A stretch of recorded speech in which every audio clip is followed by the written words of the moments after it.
Bonsoir à tous, bonsoir à toutes. Nous sommes le lundi 18 octobre 2021. Notre invité ce soir est Philippe Poutou, le candidat du NPA à la présidentielle. Vous regardez à l'air libre, la quotidienne de Mediapart. Bienvenue.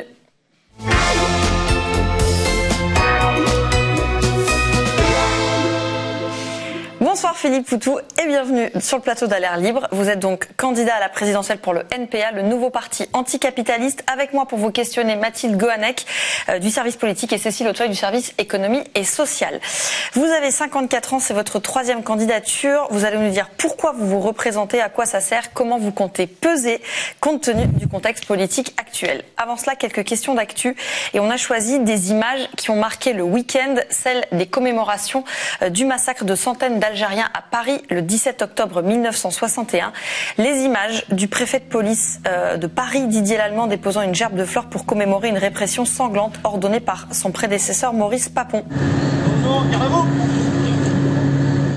Une image inédite, moins inédite, mais nous laissant toujours aussi perplexes. Des manifestants bloqués, empêchés par les policiers dirigés par le même préfet Lallement d'accéder au même pour leur commémoration à eux, leur traditionnel lancer de roses. La veille, c'est le président de la République qui commémorait ce massacre. Lui était au pont de Bezons, près de Nanterre, d'où étaient partis des manifestants algériens en 1961. Emmanuel Macron s'est recueilli et n'a rien dit. L'Élysée a publié un communiqué avec cette phrase habile. Les crimes commis cette nuit-là sur l'autorité de Maurice Papon sont inexcusables pour la République. Pas d'excuses, pas de demande de pardon, pas de reconnaissance d'un crime d'État, pas même le mot police dans le communiqué de l'Élysée. Est-ce qu'il faudrait reconnaître ce massacre comme un crime d'État ? Philippe Poutou. Ah, ça commence comme ça. Ouais, ça commence comme ça. Ça commence dans le vif. Nous, on pense que oui, évidemment. Sans hésiter, c'est un crime d'État. Toute la guerre coloniale. Il y a le 17 octobre et puis tous les massacres qu'il y avait avant. Et on comprend quand même que Macron et l'État aujourd'hui aient des difficultés à le reconnaître, puisqu'en fait, il y a toujours, on n'a jamais rien réglé du passé colonial. Et puis on sait que ce passé colonial, il demeure quand même aujourd'hui sous des formes différentes. Mais aujourd'hui, on est dans des rapports de domination néocoloniale, et donc on est toujours là-dedans. Et c'est évident que l'État, il n'est pas dans la capacité de s'excuser de quoi que ce soit, puisqu'en fait, il justifie toujours encore un peu l'oppression des peuples en Afrique, et y compris donc en Algérie. Mais quand il était candidat, Emmanuel Macron, il est allé en Algérie expliquer que dire que la colonisation, que la guerre d'Algérie était un crime contre l'humanité. Pourquoi est-ce que là, à votre avis, il peut pas aller dire que il peut pas reconnaître ce massacre comme un crime d'État? C'est quoi qui bloque à votre avis? Je sais pas, je suis pas trop dans sa tête, mais en fait Macron il est comme ça tout le temps. Il dit un peu tout, un truc dans un sens qui peut paraître un peu progressiste, et puis de suite après il va faire un truc hyper réac, hyper arrogant, hyper méprisant. Enfin voilà, on peut penser qu'ils sont dans des stratégies, tout est calculé de toute façon. Et puis c'est vrai que Macron, depuis qu'il est au pouvoir,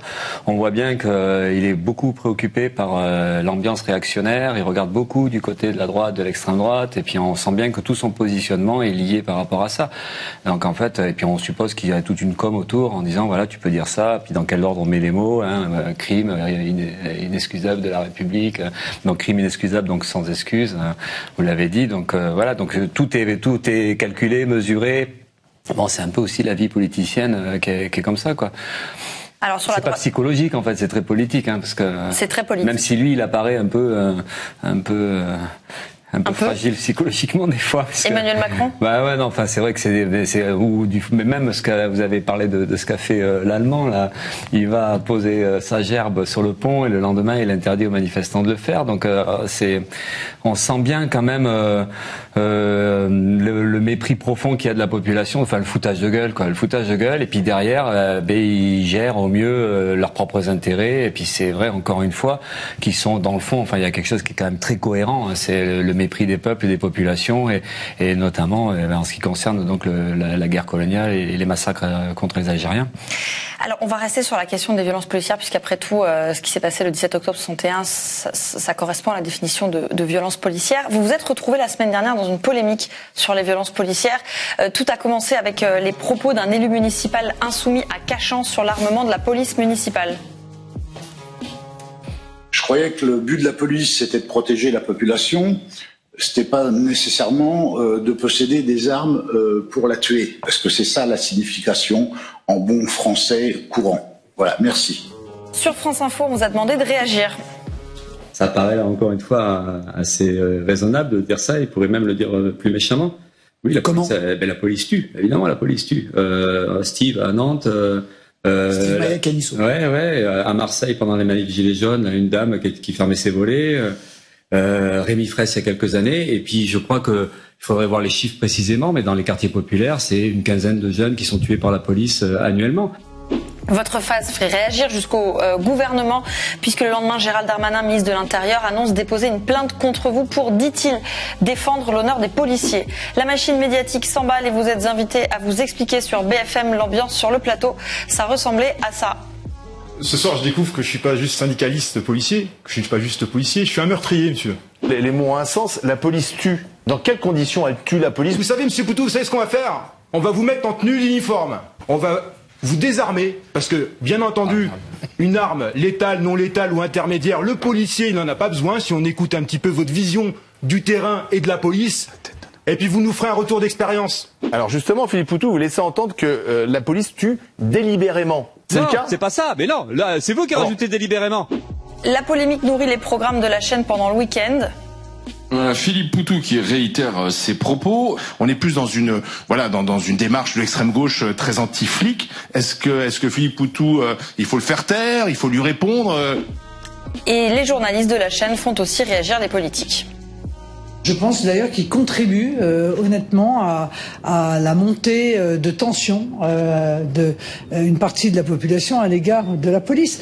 Qu'il y ait des violences policières, c'est une évidence. Qu'on dise de l'autre côté, la police tue, la police est raciste, pour moi, c'est pas ce que je pense. Mais franchement, est-ce que dès qu'il y a une expression, y compris qu'on conteste dans les débats publics, on va devant la justice? C'est devenu ça, la France du débat politique? Alors, question simple, est-ce qu'on peut critiquer la police en France ? Là, visiblement, c'est difficile.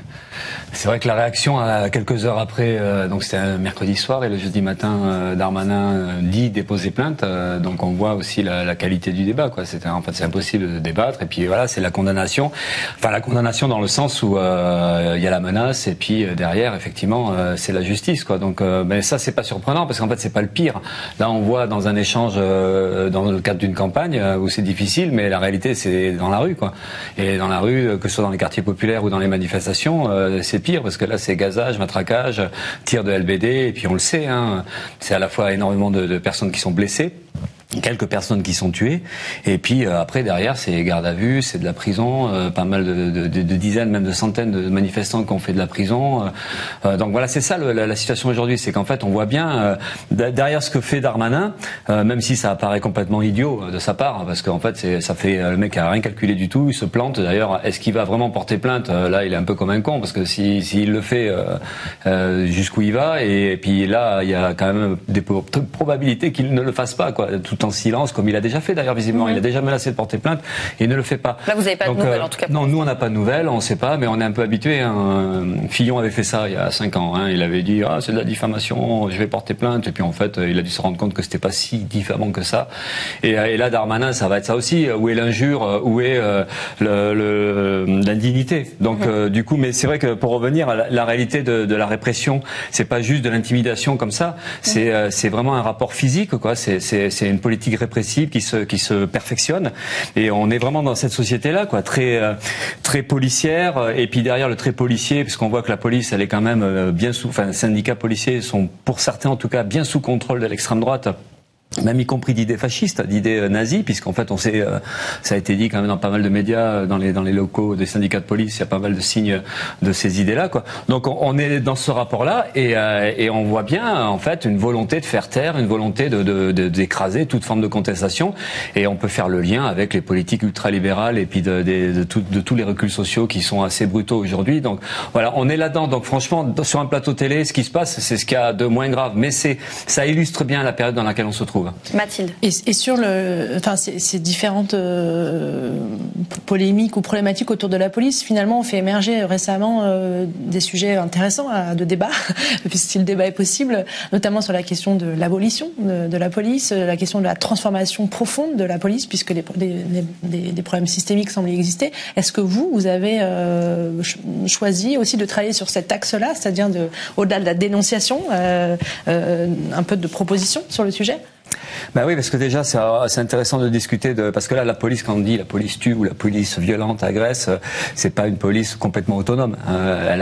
On voit bien qu'il y a quelque part une sorte d'autonomisation politique de la police. D'ailleurs, le rapport entre le gouvernement, le pouvoir et la police, c'est intéressant à voir comment ça évolue, parce que le gouvernement il est tellement discrédité qu'il lui reste plus que la police ou des forces de l'ordre pour pouvoir le tenir. On se dit, on l'a vu avec les gilets jaunes d'ailleurs, la grosse panique qu'il a eu. Donc il y a ce rapport-là, une difficulté. Mais après on sait que la police, elle est de toute façon c'est une institution au service de l'ordre tel qu'il est. Donc force de l'ordre, c'est pas juste des délinquants ou des manifestants. On sait qu'il y a vraiment un ordre social à faire respecter. Donc on sait que la police est une institution politique, comme la justice d'ailleurs, qui sert à faire que les dominants dominent et puis que les dominés soient dominés ou se taisent quand ils osent contester. Donc le problème de l'abolition de la police, ou en tout cas le problème de la transformation de la police, c'est tout simplement la question de la transformation de l'État.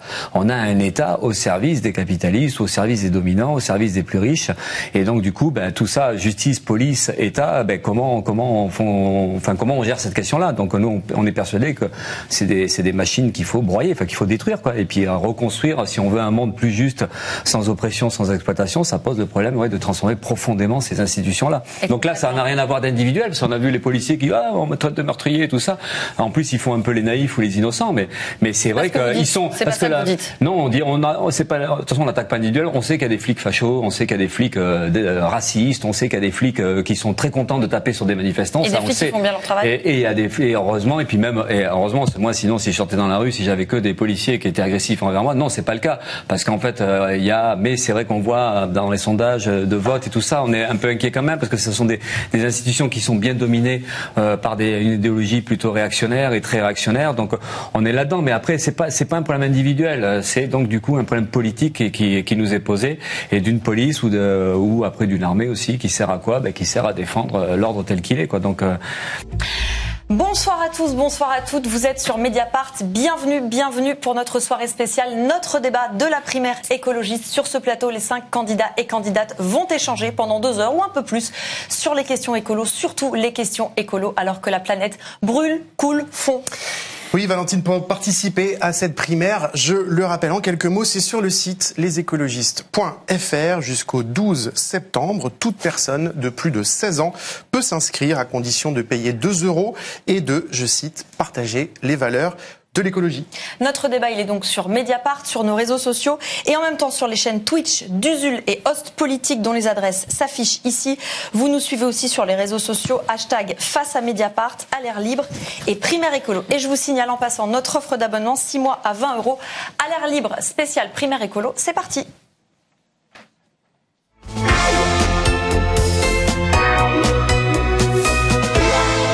Bonsoir à tous les 5 et bienvenue sur le plateau de Mediapart. Bonsoir. On est ensemble pendant 2 heures pour comprendre votre vision, ce qui vous différencie les uns des autres et permettra aux électeurs de choisir. Alors, pour vous présenter rapidement, Delphine Batho, bonsoir. Bienvenue. Vous êtes députée des Deux-Sèvres, ancienne ministre de l'écologie sous François Hollande. Votre mot d'ordre pour cette primaire, c'est la décroissance. Jean-Marc Governatori, bonsoir. Bonsoir. Vous êtes chef d'entreprise. À la différence des autres candidats qui se positionnent à gauche, vous défendez, je cite, une écologie au centre. Yannick Jadot, bonsoir. Bienvenue. Bonsoir. Vous êtes député européen, ancien responsable des campagnes de Greenpeace France. Votre message dans cette campagne, la responsabilité des écologistes est de gagner la présidentielle. C'est possible, dites-vous. Éric Piolle, bonsoir. Vous êtes ingénieur de formation de profession et maire de Grenoble. Vous vous définissez comme, je cite, radical, pragmatique et humaniste. Et Sandrine Rousseau, bonsoir, bienvenue. Vous êtes économiste, ancienne vice-présidente de la région Nord-Pas-de-Calais. Vous vous définissez comme écoféministe. Votre slogan, les temps changent. Oui, les temps changent. Vous nous direz pourquoi. Alors, quelques règles, si vous voulez bien. Pour ce débat, d'abord, s'il vous plaît, vous ne vous couperez pas la parole. En revanche, quand vous voulez prendre la parole, vous nous faites un petit signe et on vous donne la parole. On évitera, bien évidemment, les tunnels et on sait que les hommes sont toujours plus bavards. Donc, messieurs, s'il vous plaît, un petit effort.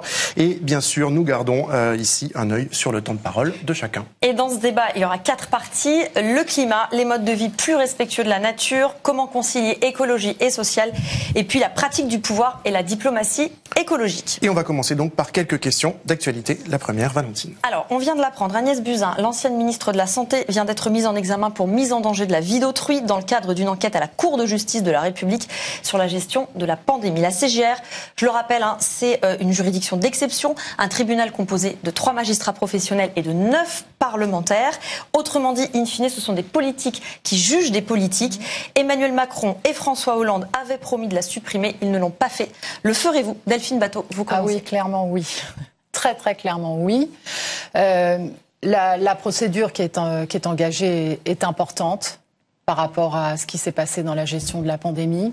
Elle est très révélatrice par ailleurs des dysfonctionnements de l'appareil d'État et aussi des travers du régime présidentialiste dans lequel nous sommes, puisque même la procédure qui est engagée aujourd'hui par la CJR a une limite, qui est la porte de l'Élysée. Et donc tout ce qui se passe, notamment dans l'enceinte des conseils de défense, qui ne fait l'objet d'aucun compte-rendu, dans une situation dans laquelle, on le sait, beaucoup de décisions dans la gestion de la pandémie ont été prises directement par le président de la République. En fait, il n'y a aucun contrôle démocratique. Yannick Jadot. Oui, bien sûr. C'est une aberration démocratique. Ça donne le sentiment aux citoyennes et aux citoyens qui ont accès à une justice normale, une justice indépendante du pouvoir politique, qu'il faut renforcer. Ils ont l'impression que les politiques se jugent entre eux et, au fond, potentiellement règlent leur compte entre eux contre, au fond, la demande légitime des citoyennes et des citoyens de comprendre, notamment ce qui s'est passé au début de la pandémie avec, on s'en souvient, des alertes et puis finalement il ne va rien se passer, il y a des masques et puis il ne faut pas en mettre, mais en fait il n'y en avait pas. Donc il est parfaitement normal aujourd'hui que les recours soient poursuivis judiciairement et que il va falloir supprimer cette cour de justice. Il va falloir aussi, de toute façon, revenir sur tous les domaines réservés du président de la République. On le voit en intervention extérieure, on voit sur pas mal de sujets. Le président de la République peut décider seul. C'est une atteinte à la démocratie. Jean-Marc Governatori. C'est effectivement l'un des éléments qu'il faudra changer dans notre démocratie pour aller vers la 6e République. La Cour de justice aujourd'hui est un anachronisme. Cela dit, je suis heureux que la responsabilité d'une ministre soit envisagée, puisqu'elle est mise en examen, donc elle est présumée innocente. C'est un bon début, en tout cas, sur la problématique de la Covid. Sandrine Rousseau. Mais les parlementaires n'ont pas à rendre justice. C'est pas possible.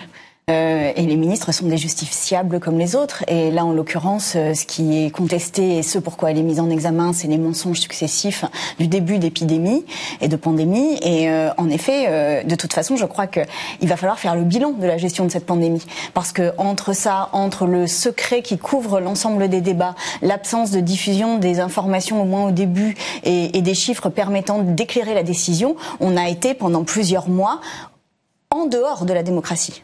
On a zappé la démocratie. Et en fait, ça c'est très grave et ça doit nous enseigner pour les prochaines crises à venir. Parce que si on commence à gérer une crise importante en évitant la démocratie, ça augure mal de la suite. Donc ça fait partie des réformes à mener, bien sûr. Éric Piolle. Voilà. Il y a un consensus sur cette position. Évidemment, voilà, il faut supprimer cet anachronisme. Les élus doivent être soumis aux mêmes règles que monsieur et madame tout le monde.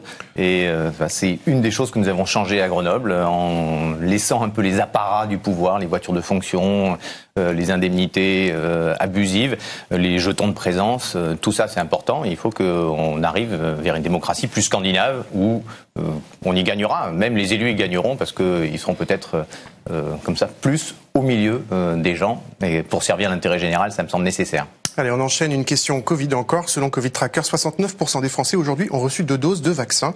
L'école a repris, des centaines de classes sont déjà fermées. La rentrée universitaire, c'est maintenant. Faut-il rendre aujourd'hui la vaccination obligatoire pour tous les adultes, Éric Piolle ? Non. Je ne partage pas cela. Il faut convaincre, aller vers. Vous voyez que le Covid, d'abord en France, a tué 30 000 personnes de plus qu'en Allemagne. Donc ça revient sur les propos de Sandrine tout à l'heure. La gestion non démocratique montre ses limites en matière d'efficacité, y compris sanitaire. Des inégalités sociales majeures. Dans les déplacements dans les quartiers populaires, tout le monde connaît des gens qui sont morts du Covid. Ça n'est pas le cas ailleurs. Donc non, pas obligatoire. Et puis n'oublions pas surtout que comme nous protégeons les vaccins et qu'aujourd'hui personne ne rend libre les brevets, On va continuer à avoir des nouveaux variants tant que l'ensemble de la planète n'est pas vaccinée. Et il faut publier aussi les chiffres de l'épidémie, séparés entre les vaccinés et les non vaccinés, parce qu'un variant arrivera qui fragilisera la couverture vaccinale. Ça aussi, il faut pouvoir le mesurer et l'anticiper. C'est ce manque d'anticipation qui est le problème majeur du gouvernement depuis le début de cette crise. Jean-Marc Governatori, vous êtes là. Vous avez dit sur Facebook il y a quelque temps, quand on nous dit vaccinez-vous et tout ira bien, on fabrique des maladies. Est-ce que vous avez bien conscience que c'est une fausse information ? Ce que vous venez de dire est une fausse information, effectivement. Je n'ai pas présenté ça comme ça, donc c'est vraiment un raccourci rapide qu'ont fait quelques délinquants politiques sur Twitter. J'ai exprimé le fait que quand vous dites à quelqu'un que la vaccination résout tout, vous pouvez induire des comportements qui font que vous allez fabriquer d'autres maladies peut-être plus graves. Par exemple, la vaccination permet de réduire la transmission de la maladie, on est d'accord ? Sans aucun doute. Du coup, vous êtes vacciné vous aussi ? Non, parce que j'ai été vacciné par la ville le 9 août. Donc c'est une vaccination naturelle. J'ai été mis à l'isolement jusqu'au 19 août et depuis j'ai un pass sanitaire qui est valable 6 mois. Vous avez eu le Covid cet été, c'est ça ? Le 9 août. Le 9 août. Mais du coup, avant, vous vous étiez pas dit je vais me faire vacciner ? Pas du tout. Vous êtes vacciné, vous autres ? Oui. Je voudrais compléter mon propos en précisant que le syndrome du vacciné, c'est Santé publique France qui en parle et qui le regrette et qui exprime que parfois le vacciné, parce qu'il est vacciné, il ne respecte plus les gestes barrières et que par conséquent, on peut imaginer qu'il y a aussi d'autres comportements qui soient inadéquats. Delphine Batho sur la vaccination obligatoire pour les adultes ? Non, elle n'est pas recommandée par le Conseil scientifique. Moi, depuis le début de la pandémie, j'ai un principe extrêmement simple qui est que la décision démocratique doit être basée sur les recommandations des scientifiques et doit faire aussi l'objet d'un débat. Je rappelle que le Conseil scientifique, peut-être pour faire le lien avec la question précédente, depuis le début, demandait à ce qu'il y ait une vraie sorte de convention citoyenne en fait sur les choix à faire, qu'on est là aussi dans une montée des tensions dans la société qui est liée au présidentialisme et à la façon dont toutes les décisions, au lieu d'être annoncées par Santé publique France ou par le ministre de la Santé, sont concentrées sur le président de la République et donc prennent de ce fait une dimension politique. Je ne suis pas pour la vaccination obligatoire tant qu'elle n'est pas recommandée ni par le Conseil scientifique ni par l'OMS. Je suis par contre pour le déploiement massif de la vaccination et je voudrais avoir un mot pour quand même tous les bénévoles qui en France font tourner les centres de vaccination sur la bonne volonté depuis des semaines et dont personne ne parle jamais. On va passer à une autre question. La France a évacué, ça concerne l'international, mais ça nous concerne aussi en France bien sûr. La France a évacué environ un peu plus de 3000 ressortissants afghans depuis la chute de Kaboul. Oui ou non, question simple, assez rapide dans la réponse. La France doit-elle accueillir de façon inconditionnelle, comme certains le demandent, les Afghans, les Afghanes, tous les Afghans qui souhaitent fuir les talibans, Sandrine Rousseau, puis Yannick Jadot? La réponse est oui. La réponse est oui. C'est une crise humanitaire majeure. C'est une mise en danger majeure des personnes qui risquent leur vie à la minute. Donc il n'y a même pas de discussion à avoir. Oui, il faut les accueillir. Est-ce que vous êtes tous d'accord sur le sujet, Delphine Batho? Oui, sauf les personnes suspectées de pouvoir utiliser leur nationalité avec des projets dangereux ou terroristes. Comment on le détermine ça ? Par le travail des services de renseignement, ce qu'ils auraient dû faire d'ailleurs à Abu Dhabi. Voilà, mais c'était l'accueil sinon est inconditionnel. C'est la seule exception, évidemment. Vous n'êtes pas d'accord ? Vous alliez dire quelque chose ? Si, les textes de la Convention de Genève prévoient déjà que l'asile est soumis à des conditions d'ailleurs aussi de crimes de droit commun qui pourraient être très graves ou de risques terroristes. Donc c'est déjà dans la Convention de Genève de 1951. Respectons nos textes, la Constitution sur la protection de tous ceux qui se battent pour la liberté et la Convention de Genève de 51 sur les réfugiés. Point. Bonsoir à tous, bonsoir à toutes. Nous sommes le jeudi 23 septembre 2021. Vous êtes bien sûr à l'air libre, la quotidienne de Mediapart. Un horaire particulier ce soir pour une émission spéciale puisque nous recevons les deux finalistes de la primaire écologiste, Yannick Jadot, et Sandrine Rousseau. À l'air libre, c'est parti.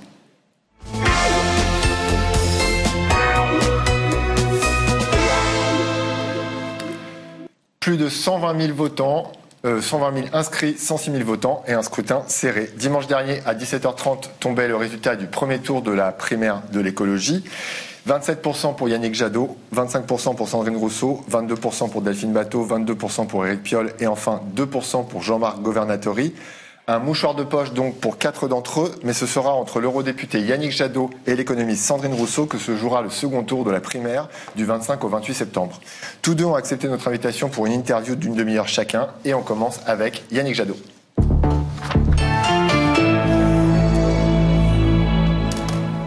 Bienvenue Yannick Jadot. Installez-vous. Bonjour. Bonjour. Avec moi pour vous interroger Fabien Escalona et Pauline Grohl. Salut. Bonjour. Tous deux services politiques de Mediapart. Et d'abord, peut-être pour commencer, une question simple. On a bien regardé les différents débats à la primaire. On a bien regardé vos programmes. Vous partagez beaucoup de choses avec Sandrine Rousseau dans l'ensemble. Donc, qu'est-ce que c'est l'argument déterminant pour voter pour vous et pas pour elle ? Parce que dès que nous arriverons au pouvoir, il nous faudra agir. Il nous faudra agir parce qu'on voit le chaos climatique qui s'installe, on voit l'effondrement de la biodiversité, on voit les inégalités qui explosent, l'affaissement démocratique, et que pour gagner, il faut porter une écologie qui veut gouverner, une écologie qui assume l'exercice du pouvoir, une écologie qui rassemble et une écologie collective. Parce que vous avez cité les résultats de la primaire. Finalement, il y a 4 quarts. Un scrutin très serré, évidemment terriblement, j'imagine, déceptif pour celles et ceux qui sont tombés un peu en dessous du quart et qui ont vu partir 2 personnes dans ce deuxième tour. Et donc, il va falloir rassembler. Moi, je veux que pour la campagne, pour le projet, évidemment après pour le gouvernement, nous travaillons ensemble, collectivement, à la construction de cette campagne, pour nous rassembler, pour rassembler les 122 000 personnes qui se sont inscrites, parce que finalement, aujourd'hui, on a une famille écologiste élargie, ce sera le socle de la campagne qu'on va mener. Comment vous faites justement ? Parce que pour gagner cette primaire, le deuxième tour, donc vous avez fait un petit peu plus d'un quart, il va falloir rassembler les électeurs d'Éric Piolle. Vous avez repris sa proposition de créer un ISF vert. Oui, comment climatique, est-ce que vous parlez Comment est-ce que vous parlez aux 22% d'électeurs de Delphine Batho qui ont voté pour la décroissance ? Mais il y a ce terme décroissance qui est un débat depuis plus de 20 ans, 30 ans au sein de l'écologie. Ce qui importe, c'est à la fois, finalement, c'est ce qu'on met dedans. Et évidemment, on est contre la croissance du PIB telle qu'elle se produit. Cette croissance du PIB aujourd'hui, elle est prédatrice sur le vivant. Elle détruit le climat, elle crée des pollutions et des maladies chroniques insupportables. Et puis elle est porteuse d'inégalités à l'échelle mondiale, à l'échelle des sociétés. Donc cette croissance du PIB, on l'a toujours contestée comme indicateur de prospérité. Et nous savons, ensemble, tous les écologistes, qu'il nous faut décroître le carbone, les pesticides, sortir des pesticides, interdire le glyphosate. Il nous faut passer d'une logique de soins du point de vue de la santé à une logique de prévention des maladies. La malbouffe, je l'ai dit, la pollution de l'air, toutes les maladies chroniques qui se développent. Et donc, nous portons les mêmes réponses. Nous portons les mêmes solutions. Et ce qui a été fort chez Delphine Batho, ce qui a été fort aussi chez Éric Piolle, c'est ce travail collectif, cette concertation. Vous savez, je le dis depuis le début, puisqu'on ne pourra pas transiger sur le climat, sur la biodiversité, sur les solidarités. On ne pourra pas transiger. Il va falloir changer profondément nos modes de production, nos modes de consommation, sortir du jetable, du gaspillage, des pollutions, des prédations. Il nous faudra trouver un chemin de rassemblement des forces vives. Non, mais bien sûr, entre nous, je l'ai dit, mais des forces vives de la société, parce que si on n'associe pas tout le monde, s'il y a la moitié de la population, les 3 quarts de la population qui bloquent ou qui ne comprennent pas le chemin que nous voulons engager, eh bien évidemment, on n'arrivera pas à atteindre ces objectifs climatiques ou de biodiversité. Elle pourrait nous dire exactement la même chose là dans une demi-heure. Je veux rassembler, je veux faire de la radicalité. Donc on ne comprend toujours pas pourquoi, pardon, en quoi. Mais parce qu'il ne vous a pas échappé que nous avons mené un débat. Y compris où nous nous différencions, par exemple, sur la question de l'écologie de gouvernement. Sandrine dit. Elle veut gouverner. Non, Sandrine dit l'écologie de gouvernement, on a déjà fait, ça a échoué. Moi, je pense qu'on n'a jamais fait l'écologie de gouvernement. Quand Sarkozy a gouverné, a présidé, c'était la droite de gouvernement. Avec Hollande, c'était le socialisme de gouvernement. Avec Macron, c'est le libéralisme de gouvernement. Avec les maires, avec tous les parlementaires du Parlement européen, du Sénat, de l'Assemblée, avec tous les militants qui luttent au quotidien sur le terrain, j'étais avec des membres de la Convention citoyenne qui me soutiennent, qui me disent à quel point ils veulent que l'écologie accède aux responsabilités pour gouverner, en assumant l'exercice du pouvoir. Vous n'êtes pas le seul, parce qu'à gauche, il y a plusieurs candidats qui se disent écologistes. C'est d'abord Jean-Luc Mélenchon et Anne Hidalgo. Donc Anne Hidalgo qui a quand même un discours très écologiste. Il y a les 30 km/h à Paris. Elle propose peut-être de descendre la vitesse de circulation à 110 sur l'autoroute. Donc elle porte un programme très, très écolo. Comment est-ce que vous allez faire pour vous imposer entre Jean-Luc Mélenchon et Anne Hidalgo, en tout cas peut-être prendre le leadership de ce camp, si vous êtes désigné à la primaire? Et rassembler. Vous savez combien... moi, j'ai fait la campagne de 2017. J'ai été désigné à la primaire de l'écologie. Benoît Hamon, qui était candidat issu de la primaire socialiste, avait repris, on a négocié, avait repris une bonne partie de nos propositions. Donc moi j'ai toujours mis la cause devant, j'ai toujours mis les idées devant. Mais malheureusement pour Benoît Hamon, il a été, pour l'opinion publique, le candidat du Parti socialiste, avec tous ses renoncements. Dans les 10 dernières années, les socialistes ont gouverné 5 ans. Il y a 4 ans, non mais il y a 4 ans, ils étaient encore au pouvoir, les socialistes. Combien, même pas Notre-Dame-des-Landes, même pas Notre-Dame-des-Landes. On sait qu'on a pris du retard sur l'arrêt du projet d'aéroport à Notre-Dame-des-Landes. On sait qu'on a pris du retard sur l'isolation des logements, sur les énergies renouvelables. On sait que sous ce quinquennat socialiste, l'usage des pesticides a continué à augmenter. L'agriculture a continué à s'industrialiser. Donc, et les élus socialistes de Bretagne, de Nouvelle-Aquitaine et beaucoup ailleurs continuent à préférer le lobby de l'agro-industrie aux écologistes. Donc, je ne fais pas de procès. Moi, ça fait 30 ans que je me bats. 30 ans en Afrique, au Bangladesh, dans la construction du mouvement altermondialiste, à la direction des campagnes de Greenpeace, au Parlement européen. Ça fait 30 ans que je me bats pour l'écologie, mais je revendique pas de pouvoir donner des brevets d'écologie.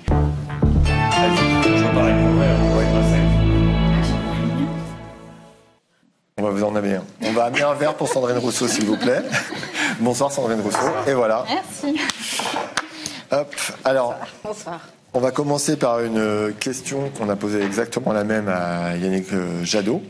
On a bien regardé les différents débats, on a regardé vos programmes aussi. Et en fait, on n'a pas encore trouvé l'argument déterminant qui fait que c'est plutôt vous que lui. Qu'est-ce que vous diriez à vos électeurs pour dire c'est plutôt moi parce que... C'est plutôt moi parce que c'est ce que je porte, c'est un programme, un projet de transformation radicale de la société, de l'économie, qui redonne un peu de sens aussi, je pense, à nos vies en fait. C'est-à-dire que quand je prône la réduction du temps de travail, quand je mets un revenu d'existence, quand je dis qu'on arrête l'artificialisation, quand je dis que on sort d'une agriculture qui diminue le nombre d'oiseaux qu'il y a dans nos campagnes comme dans nos villes, voilà, c'est retrouver en fait le sens de ce pourquoi on est là et de ce qui fait qu'on vit et qu'on est heureux de vivre en fait. Et peut-être que c'est ça dont on a besoin aujourd'hui. En tous les cas, c'est ce que je ressens. Alors, lui nous disait je porte l'écologie de gouvernement. Je lui ai répondu mais après tout, Sandrine Rousseau, elle veut gouverner aussi. Et j'imagine que Yannick Jadot, lui aussi, il a envie de rendre la vie plus heureuse avec plus de sens et moins de carbone. Sans doute, mais en tous les cas, moi je pense que la vie heureuse, elle se fait aussi par une forme de diminution du stress, de la boule au ventre, du fait que quand on aille au travail, on y aille en horaire décalé, sans certitude de pouvoir finir le mois, qu'on y aille sans service public à proximité et qui ne permettent pas d'avoir des soins, des services scolaires, etc. suffisamment proches. Enfin, je veux dire, moi, ce que je voudrais qu'on se pose comme question, c'est en fait de quoi on a besoin pour vivre juste sobrement, mais heureusement. Et c'est ça la transformation écologique. C'est une forme de ralentissement aussi de notre vie. Et oui, je vous confirme, je veux gouverner. Alors, vous voulez gouverner dans forme de radicalité, vous l'avez souligné plusieurs fois, gouverner en résonance aussi avec beaucoup de mouvements sociaux donc, qui se sont donnés à voir ces dernières années. Il y en a un dont on trouve assez peu de traces dans vos programmes et dans vos prises de parole. C'est celui qui a eu lieu dans les universités, dans l'enseignement supérieur, sur toutes les réformes qui se sont accumulées. Elles ont des noms assez techniques, mais en gros, ce sont des réformes assez libérales de l'université, qui prennent plutôt la compétition, qui baissent les moyens, etc. Et c'est assez étonnant parce que, précisément, par fonction, vous êtes vice-présidente d'une université. Donc, comment ça se fait qu'on vous entend peut-être pas beaucoup sur ce terrain-là? Ouais, j'ai fait, de mémoire, je sais plus, je crois que c'est 4 mois de grève sur la LRU, la loi de responsabilité des universités. Peut-être précisément parce que j'en suis et que du coup, c'est l'histoire des cordonniers les plus mal chaussés. Mais là-dessus, je me suis opposée à toutes les réformes de libéralisation de l'université. Après, la question face à laquelle on est, et c'est que quand on est à la présidence ou à la vice-présidence d'une université comme je le suis, des fois, on a aussi des choix à faire entre soit mourir sans argent, soit aller chercher de l'argent, et que du coup on doit aussi parfois aller chercher, et notamment je sais qu'il y a une opposition sur le fameux EPE, l'établissement public expérimental. Votre université change de statut, le décret est paru il y a 2 jours, donc elle devient un EPE. Donc en fait, il y a eu une levée de bouclier de la part des syndicats enseignants et étudiants, donc la CGT, FSU, l'UNEF, Sud Solidaire. Est-ce que, en fait, ils craignent que cette transformation aggrave les inégalités, parce que ça crée des filières d'excellence au sein de l'université, et donc ils craignent qu'il y ait des inégalités. Attendez, comment est-ce que vous vous positionnez par rapport à ce changement de statut? Est-ce que finalement c'est un combat que vous avez mené en tant que vice-présidente? Quel a été votre rôle là-dedans? Et en fait, qu'est-ce que vous en pensez finalement est-ce que c'est si grave que ça ou pas? Après, c'est un sujet assez technique et je suis pas complètement sûre que les Français et Françaises soient passionnés par ça, mais juste dire que déjà, aujourd'hui, il y a des filières d'excellence. Sauf que les filières d'excellence, aujourd'hui, elles se situent dès le bac. Et donc, en fait, soit vous êtes au moment où vous avez votre bac, dans une situation scolaire, personnelle, qui vous permet d'accéder aux classes prépa ou aux grands concours et d'aller dans les écoles et d'avoir des filières, et finalement vous n'avez jamais mis le pied à l'université. Soit vous allez à l'université et vous avez toutes les difficultés à retrouver ça. Donc en fait aujourd'hui on a 2 systèmes parallèles. Ouais. Et dans l'EPE, la force pour le coup de l'EPE, c'est de rassembler les deux et de faire en sorte qu'il y ait des passerelles entre les deux. Sciences Po et Sciences Po. Exactement. Et de faire en sorte que si vous commencez à l'université, vous pouvez rallier Sciences Po et inversement. Et on se pose jamais la question de l'inégalité dans le système universitaire et dans le système scolaire, mais on est quand même en France une des nations d'Europe et de l'OCDE même qui renforçons les inégalités sociales. Voilà. Et ce système d'enseignement supérieur bipolaire en fait partie. Donc en fait, Après, c'est la face noire de cette EPE, c'est le fait que ça rentre dans des pôles européens, qu'on va entrer en concurrence avec d'autres universités. Mais ça, je veux dire, c'est déjà la LRU en fait. C'est déjà Et par ailleurs, on a fait l'EPE quand même. On a spécialisé cette EPE sur la transformation et les transitions dans la société écologique et sociale. Et dernière chose, je ne serai pas vice-présidente de cette EPE. Donc voilà. Alors, si on revient à la primaire, on l'a dit, on a vu les scores tout à l'heure s'afficher. Pour être désigné, vous devez convaincre dans le même collège électoral ceux qui ont voté pour Éric Piolle ou pour Delphine Batho. La décroissance à travers Delphine Batho a convaincu 22% des votants, des votantes. Vous êtes montré assez méfiante de ce concept. Qu'est-ce que vous leur dites ce soir aux personnes qui ont voté pour Delphine Batho? Derrière le concept de décroissance, il y a l'idée de ralentir et de ralentir notre système économique et social. Et je défends ça en fait. Après, je pense que il y a un débat sur le mot décroissance et pour le coup, je pense que on peut discuter. Il y a des discussions entre économistes sur est-ce qu'il faut utiliser décroissance ou pas, parce que quand on parle de décroissance, en fait, on parle de PIB et que l'idée c'est de sortir du PIB. Bon, mais l'idée de ralentir, ça par contre, elle est absolument dans mon programme. Absolument. Et c'est même le fer de lance de ce programme. Donc là, il n'y a pas de doute en fait.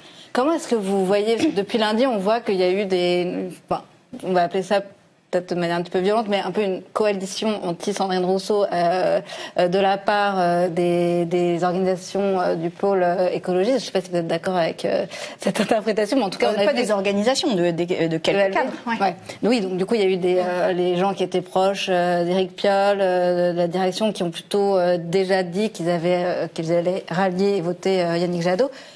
Comment est-ce qu'il n'y a pas eu non plus d'appel à voter pour vous de la part de Delphine Batho, par exemple Qui n'a pas non plus appelé voter. Exactement. Voilà, il n'y a pas eu de prise de position. Il n'y a que Jean-Marc Governatori qui a dit qui appelait à voter Yannick Jadot. Comment est-ce que vous interprétez ça, cette espèce de... J'interprète ça de la même manière que j'interprète ce qui se passe à l'extérieur du parti. C'est-à-dire que oui, ce que je porte est un projet de transformation. Oui, ce que je porte est un projet qui finalement confronte chacun et chacune à sa capacité à entendre et à vouloir ce changement. Mais ce qu'il faut retenir de ce mouvement-là, c'est que il y a aussi un enthousiasme autour de ma candidature. C'est pas les mêmes personnes, mais il y a un enthousiasme. Sinon, de toute façon, je serais pas au second tour. Donc, il y a un enthousiasme. C'est un enthousiasme assez fort, par ailleurs, et il y a un mouvement de fond. Et ce que je porte, oui, a quelque chose qui bouscule. C'est une forme aussi de discours décomplexé de gauche et écologiste. Et en cela, je sens bien qu'en face, on ne sait pas trop comment réagir à ce discours un peu décomplexé. Mais je crois qu'aujourd'hui, il nous faut... moi, en tous les cas, je vois pas au nom de quoi on s'excuserait d'être une écologiste radicale. Vu l'ampleur du défi qui est face à nous, je vois pas au nom de quoi je m'excuserais d'être une écologiste de gauche, dans la mesure où la crise sociale est quand même gangrène notre société. Donc voilà, je dis juste au parti que c'est ma famille politique, que je n'en ai jamais changé et que je conserve une forte affection à ce parti politique. Mais est-ce que du coup, vous craignez pas un effet Benoît Hamon, dans le sens où lui aussi il y avait de la ferveur autour de sa candidature au moment des primaires et tout ça, et en fait il a été lâché plus ou moins, peut-être que c'est lui qui a mal joué, mais en tout cas il a été lâché plus ou moins par le PS pendant la campagne, et il s'est retrouvé en difficulté pour faire sa campagne. Oui, c'est ce qui s'est passé pour Ségolène Royal, c'est ce qui s'est passé pour Benoît Hamon, mais je suis sûre que les écologistes sont plus intelligents que ça. Bonsoir à tous, bonsoir à toutes. Nous sommes le mercredi 13 octobre 2021. Vous regardez À l'air libre, la quotidienne de Mediapart. Bienvenue au sommaire ce soir, une émission consacrée au quartier populaire avec la ministre déléguée en charge de la ville, Nadia Hay, et nos invités face à elle, le sociologue Julien Talpin et Diangou Traoré, citoyenne engagée du quartier du Franc-Moisin. Bienvenue dans À l'air libre.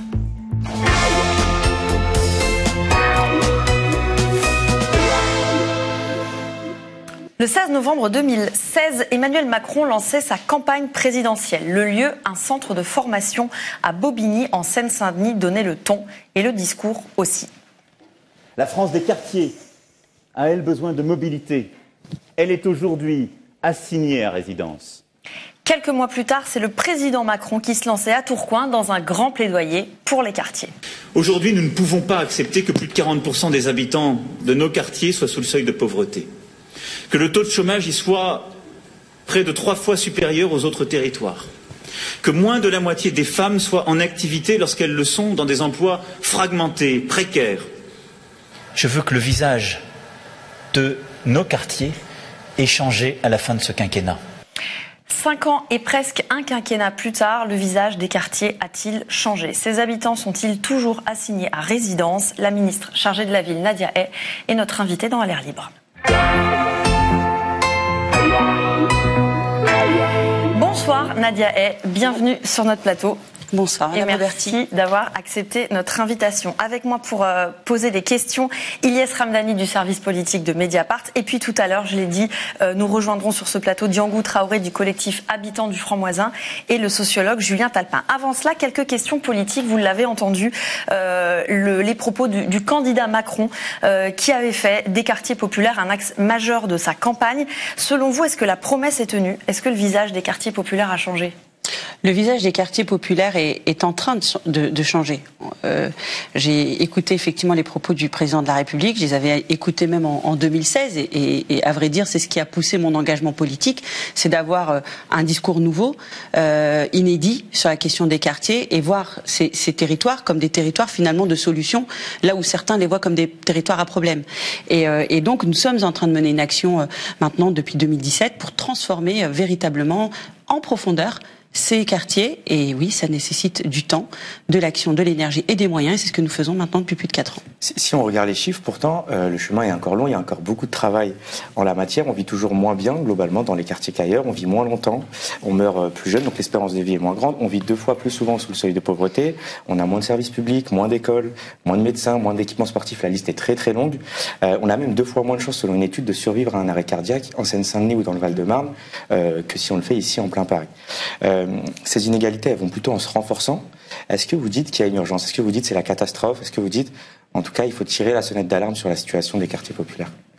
Mais il y a une urgence dans ces territoires depuis maintenant plus de 4 ans, et elle est là même depuis des décennies, cette urgence dans les quartiers populaires. Moi, j'en suis issue, je suis un fruit finalement, un produit de ces quartiers, et l'urgence, elle n'est pas nouvelle.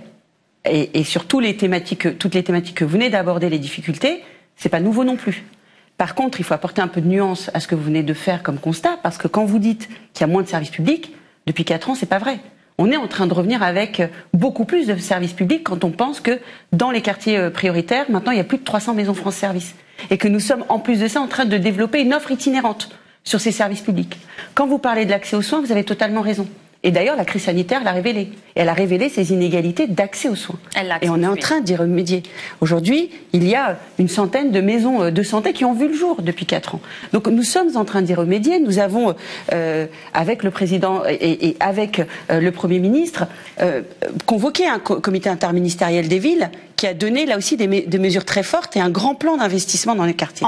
Donc c'est en train de changer, on est en train d'y remédier et nous ne pouvons pas être comptables finalement de 40 années d'immobilisme en l'espace de 4 ans d'action. Oui, mais les promesses ont été fortes, les paroles ont été fortes. Oui. Quand Emmanuel Macron dit « je veux que le visage de nos quartiers ait changé d'ici la fin du quinquennat », ça veut dire que le bureau de poste ici qui n'est plus ouvert, il faut qu'il est réouvert. C'est ça, changer de visage. Et est-ce que ce sera le cas à la fin du quinquennat? C'est-à-dire qu'on est très exigeant puisque les promesses ont été très élevées. Vous comprenez que les habitants des quartiers populaires attendaient beaucoup d'Emmanuel Macron. Mais bien sûr, mais en fait, ils attendent parce qu'ils placent un espoir là où d'autres ont échoué. C'est ça la réalité des faits. Et que des quartiers changent, c'est en train de changer. Et je peux en témoigner. Vous allez aujourd'hui à la Cité des Bosquets, à Montfermeil, ou vous allez aux Chênes Pointus, à Clichy-sous-Bois, il se passe des choses. Et on est en train de transformer l'image de ces quartiers, le visage de ces quartiers.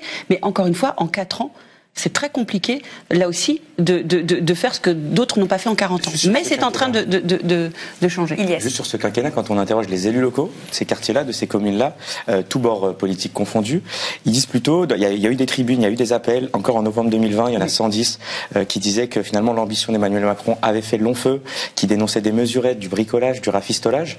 Finalement, il y a votre discours et puis il y a celui de ces élus de terrain. Moi, Ilyes, il va falloir m'expliquer en quoi 3,3 milliards d'euros, ce sont des mesurettes ou du bricolage.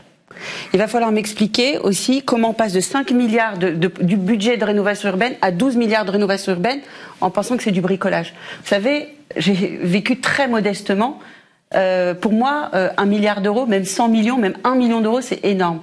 Et 12 milliards d'euros sur un projet de transformation urbaine, là où d'autres avaient investi, avaient programmé un investissement de 5 milliards d'euros, ceux qui nous ont précédés, je pense que l'effort est là.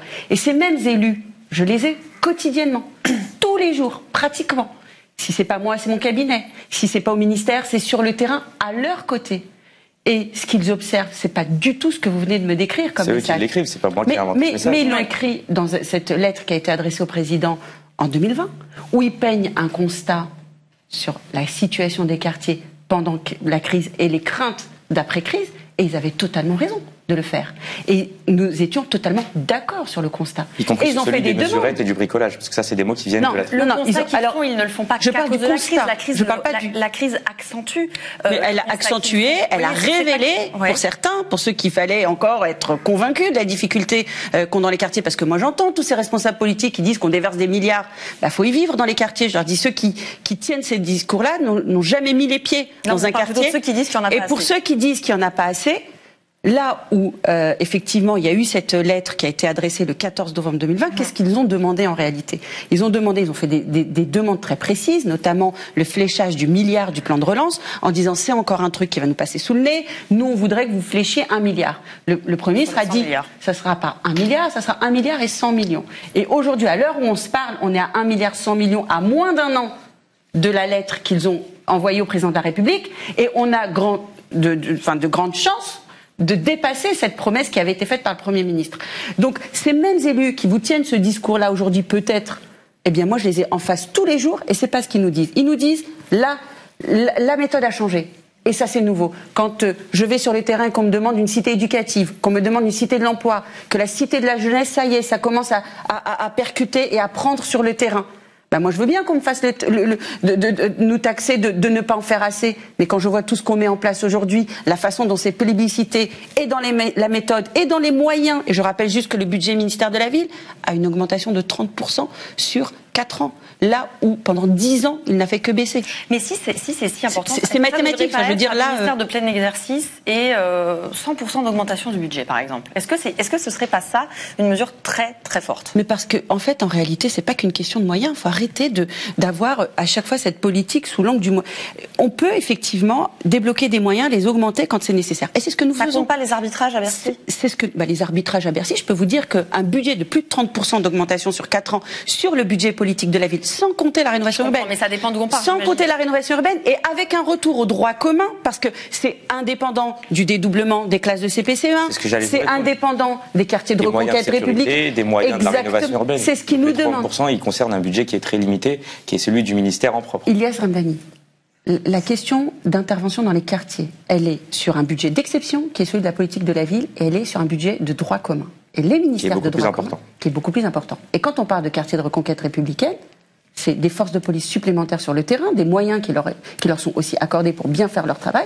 C'est du budget de la sécurité, pas celui de la politique de la ville. Et il est en augmentation, c'est 1 milliard par an d'augmentation. Sur celui de l'éducation, quand on dédouble les classes de CP-CE1, quand on met en place des internats d'excellence, quand on met en place des cordées de la réussite, ça va dans les quartiers. Et pour autant, c'est pas le budget politique de la ville. Le budget politique de la ville, ça va aider le tissu associatif. C'est comment on recrée du lien social. C'est comment on change nos méthodes de travail avec les élus et avec les acteurs politiques de la ville. On va en parler. Et c'est là où on observe une augmentation de 30%, encore une fois, là où ceux qui nous ont précédés ne cessent de diminuer. La dotation politique de la ville, c'est une dotation qui est accordée directement aux collectivités territoriales et qui n'a pas bougé pendant 5 ans, après une baisse, après une hémorragie de ces dotations. Donc voilà, les moyens sont là, ils sont en augmentation, et en plus de ça, la méthode a changé, donc on essaie de gagner en efficacité. On entend bien votre voix ce soir et on en est franchement ravis, mais on a l'impression qu'on ne vous entend pas monter au créneau sur des sujets sur lesquels vos collègues font entendre leur petite musique, et ça concerne votre portefeuille. Vous êtes dans un gouvernement qui dit ça. Le voile en soi n'est pas souhaitable dans notre société, tout simplement. Moi, ce qui m'effraie, encore plus que Zemmour, c'est les discours intersectionnels du moment. Ce qu'on appelle communément l'islamo-gauchisme fait des ravages. Moi, je pense que l'islamo-gauchisme gangrène la société dans son ensemble et que l'université n'est pas imperméable, l'université fait partie de la société. Parfois, il y a des achats d'écrans plats plus importants au mois de septembre qu'à d'autres moments. Si je dis que ça concerne votre portefeuille, c'est parce que ces propos ciblent une population largement présente dans les quartiers populaires, une population pauvre, une population immigrée, une population parfois musulmane. Est-ce que vous validez tous ces propos? Est-ce que vous aussi, vous pensez que les familles pauvres achètent des écrans plats au lieu de remplacer les cartables usés? J'ai eu à m'exprimer sur le sujet. Ce que je trouve regrettable, c'est exactement ce que vous venez de souligner dans votre question. C'est-à-dire qu'à chaque fois, ce sont des populations qui sont montrées du doigt, qui sont stigmatisées. Cette question, je crois, et d'ailleurs Jean-Michel Blanquer est revenu sur ses propos en allant au bout de sa pensée. Mais sur la question des primes, je peux vous dire que mes parents... Il aurait jamais dû dire ça. Je peux vous dire que mes parents en ont bénéficié au titre de leurs 4 enfants, et non, ça ne servait pas à financer des écrans plats. Je l'ai dit. Et j'ai eu à m'exprimer sur le sujet. Et d'ailleurs, ce qu'on oublie de dire, c'est l'intervention du Premier ministre le week-end qui a suivi cette déclaration. Mais vous dites Jean-Michel Blanquer a dit n'importe quoi ce jour-là. Non, je ne dis pas que Jean-Michel Blanquer a dit n'importe quoi. Je dis que Jean-Michel Blanquer a dit que Jean-Michel Blanquer disait n'importe quoi. Oui, mais je n'entre pas dans les polémiques entre les membres du gouvernement. Chacun exprime son point de vue. Les gens dont vous avez à vous occuper. Alors, chacun exprime son point de vue sur ces questions. Jean-Michel Blanquer a le droit aujourd'hui de penser cela. Mais la réalité est tout autre. Et moi, ce que je dis, c'est que... Donc on n'est plus sur une opinion, on est sur une fausse vérité. Non, mais moi, ce que je dis, c'est qu'il ne faut pas attaquer, encore une fois, ceux qui sont déjà dans la précarité et ceux qui sont en difficulté, et leur faire de faux procès. Est-ce qu'une mère voilée, c'est pas top pour une sortie scolaire? Est-ce que vous aussi, vous pensez ça? Mais écoutez, moi, j'ai eu à m'exprimer quand j'étais même à l'époque parlementaire. Et qu'on a eu justement ces débats sur... Mais aujourd'hui, vous êtes ministre, c'est encore plus fort que parlementaire. Oui, mais vous savez, je suis fidèle à mes convictions et je suis fidèle à mes combats. Et cette question d'interdire des femmes voilées, parce que c'était un amendement qui a été déposé par les Républicains à l'époque où on était en train de discuter sur le projet de loi, même pas le projet de loi, sur la discussion autour d'un projet de loi. Il n'y a pas que les Républicains là-dessus. Je crois que Jean-Michel Blanquer était à la direction générale de l'enseignement scolaire. Certains, voilà, je m'étais exprimée, j'étais contre justement cette interdiction du port du voile, parce que je crois vraiment que si certains veulent aller au bout de leur pensée et veulent finalement lutter contre ce qui serait une forme de séparatisme qui pourrait conduire, et on l'a vu parfois, à des actes irréversibles et dangereux, eh bien, le prendre par la question du voile, c'est une erreur. C'est ce que je pense. Rapidement, il y a quand même une question de rapport de force politique au sein du gouvernement. Valentine l'a dit, on entend beaucoup ces voix sécuritaires, identitaires au sein du gouvernement. Est-ce que vous trouvez que, effectivement, on les entend trop? Est-ce que vous trouvez que la sensibilité qui est la vôtre, la position qui est la vôtre, celle que vous venez de nous décrire, vous la faites pas assez entendre finalement? Les gens vous connaissent très peu, au-delà de votre portefeuille. Est-ce qu'il n'y a pas aussi une question de rapport de force politique? Mais c'est quoi? En fait, c'est quoi? Moi, j'entends souvent, les gens vous connaissent très peu. Les gens me connaissent très peu, enfin, pas dans l'écosystème et pas dans les territoires où j'agis. C'est-à-dire que là, si vous allez voir le tissu associatif, je pense qu'ils connaissent leur ministre de la Ville. La bataille, elle est aussi, communication. Si vous parlez au préfet à l'égalité des chances, ils savent exactement, ou les sous-préfets villes, ils savent exactement qui est la ministre de la Ville et ce qu'elle fait sur le terrain. Il y a rien qui vous gêne dans la musique globale du gouvernement. Mais vous savez, Ilyes Ramdani et Virginie Auberti, vous savez, non mais, Valentine, pardon, qu'est-ce que j'ai dit? Excusez-moi, alors Valentine. On se connaît pas, il n'y a pas de problème. Non, mais c'est, je passe, presque 10-12 heures de mon temps à agir sur mes dossiers, à essayer de réfléchir, à trouver des solutions aux habitants, comment aujourd'hui on peut faire évoluer nos politiques publiques, comment on les rendre beaucoup plus concrètes, comment faire en sorte qu'elles touchent leur quotidien et qu'elles transforment leur vie quotidienne. Vous croyez vraiment que j'ai le temps de m'attarder sur des polémiques entre ce qu'a dit un tel ou ce qu'a dit un tel? Moi, je ne suis pas là-dedans. Le Premier ministre et le Président de la République m'ont donné un mandat, une mission, et je m'y attelle et je dépense tout mon temps, toute mon énergie pour pouvoir justement remplir ces objectifs. Donc pas de problème avec tout ce qui est dit dans le gouvernement, vous êtes en phase. C'est pas question d'être non mais c'est le fait qu'il y a certaines personnes qui mettent sur la table des débats qui ne sont pas forcément aujourd'hui utiles. Et on gagnerait vraiment en efficacité à agir sur le terrain dans nos secteurs respectifs, ce que nous a demandé tout simplement le président de la République. Juste sur les discours intersectionnels qui font plus peur que Zemmour, ça c'est Sarah El Haïry qui le dit, elle est ministre de la Jeunesse. Je rappelle que Zemmour a au moins déjà été condamné une fois pour incitation à la haine religieuse, condamné au moins une fois définitivement. Pareil, les discours intersectionnels, les quartiers populaires, c'est le symbole de l'intersection des discriminations. Est-ce que vous aussi, vous avez plus peur des discours intersectionnels que de Zemmour? Jean-Michel Blanquer, là, c'est la dernière chose qu'on a vue, va lancer un think tank pour contrer le wokisme. Écoutez, si Jean-Michel Blanquer souhaite se pencher sur cette question, il est en droit de le faire. Je ne vais pas m'opposer ou commenter ce que fait Jean-Michel Blanquer. Par contre, ce que je peux vous dire, là, effectivement, sur la question des discriminations, vous m'avez dit que vous alliez y revenir, et donc ça sera très bien, on pourra développer un peu les sujets, plutôt que de rester vraiment sur à chaque fois, de surfer sur des polémiques ou d'aller chercher les petites phrases ou les petites déclarations. Rentrons dans le problème de fond, sur la question des discriminations. On ne surfe pas sur des polémiques. C'est, comme le dit Ilyes, une petite musique et une forte présence médiatique de certains membres du gouvernement et de la majorité qui mettent ces thèmes à l'agenda. Est-ce que le gouvernement, par certains de ses membres, court après Zemmour? C'est un vrai enjeu politique. Mais absolument pas. Mais Zemmour, il est pas, c'est pas chez nous qu'il est en train de venir perturber le match. Il est en train de le perturber à droite. Et si Zemmour est en train de prendre de l'espace, c'est parce que derrière, à droite, à côté, il y a rien, c'est le néant. C'est ça la vérité. Zemmour, il ne vient pas entrer en confrontation ou dans ce que l'on fait, dans ce que l'on dit, ou dans notre socle électoral, si c'est ça la question. Il est en train de remplir un créneau. Et Zemmour, c'est quelqu'un de dangereux. C'est une personnalité aujourd'hui qui n'est pas une personnalité politique. C'est un polémiste, un journaliste, un écrivain, je ne sais quoi. mais qui n'est pas une personnalité politique. C'est un ennemi de la République et qu'il faut combattre au même titre que les ennemis de la République. Juste, on va parler du fond. Vous avez raison, on est aussi décidé à parler du fond ce soir. Simplement, les propos, juste pour vous répondre. L'idée, c'est pas de surfer sur une polémique comme l'a dit Valentine, mais c'est aussi des propos qui stigmatisent et qui insultent d'une certaine manière les habitants des quartiers populaires. C'est aussi pour ça qu'on voulait vous en parler. Mais sur le plan Borloo, vous voulez parler de fond, nous aussi. Sur le plan Borloo, il est là. C'est ce plan qui avait été commandé par Emmanuel Macron pour répondre aux tribunes des élus locaux.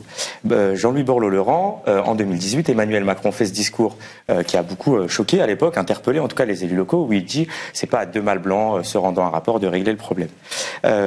Depuis, le gouvernement dit par votre voix et par d'autres non, mais on l'a appliqué, on est en train de le suivre. Vous avez dit une fois 85% du plan a été engagé. Les élus locaux, dans la presse, et ceux qu'on a contactés pour préparer cette émission nous ont dit on est tombé de notre chaise, on est tombé du placard en entendant cette affirmation.